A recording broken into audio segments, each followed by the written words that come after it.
हिकमत भरी बातें। एक बादशाह ने ऐलान कर रखा था कि जो अच्छी बात कहेगा उसको 400 दिनार दिए जाएंगे। एक दिन बादशाह राया की देखभाल करने निकला। उसने देखा एक 90 साल की बूढ़ी औरत जैतून के पौधे लगा रही है। बादशाह ने कहा, तुम 5-10 साल में मर जाओगी और ये दरख्त 20 साल बाद फल देंगे, तो इतनी मशक्कत करने का क्या फायदा। बूढ़ी औरत ने जवाबन कहा, जो हमने फल खाए वो हमारे बड़ों ने लगाए थे और अब हम लगा रहे हैं ताकि हमारी औलाद खाए। बादशाह को इस बूढ़ी औरत की बात पसंद आई। हुक्म दिया, इसको 400 दिनार दे दिए जाएं। जब बूढ़ी औरत को दिनार दिए गए तो वो मुस्कुराने लगी। बादशाह ने पूछा, क्यों मुस्कुरा रही हो। बूढ़ी औरत ने कहा कि जैतून के दरख्तों ने 20 साल बाद फल देना था, जबकि मुझे मेरा फल अभी मिल गया है। बादशाह को इसकी ये बात भी अच्छी लगी और हुक्म जारी किया कि इसको मजीद 400 दिनार दिए जाएं।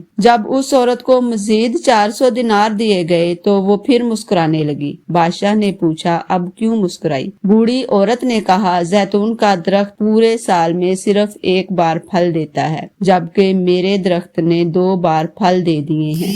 बादशाह ने फिर हुक्म दिया कि इसको मजीद 400 दिनार दिए जाएं। ये हुक्म देते ही बादशाह तेजी से वहां से रवाना हो गया। वजीर ने कहा, हजूर आप जल्दी से क्यों निकल आए। बादशाह ने कहा, अगर मैं मजीद इस औरत के पास रहता तो मेरा सारा खजाना खाली हो जाता, मगर औरत की हिकमत भरी बातें खत्म ना होती। अच्छी बात दिल मोह लेती है, नरम रवैया दुश्मन को दोस्त बना देता है। हिकमत भरा जुमला बादशाहों को भी करीब ले आता है। अच्छी बात दुनिया में दोस्त बढ़ाती है और दुश्मन कम करती है और आखिरत में सवाब की कसरत करती है। आप मालो दौलत से सामान खरीद सकते हैं, मगर दिल की खरीदारी सिर्फ अच्छी बात से हो सकती है। लिहाजा दिल के खरीदार बने, माल के तलबगार ना बने।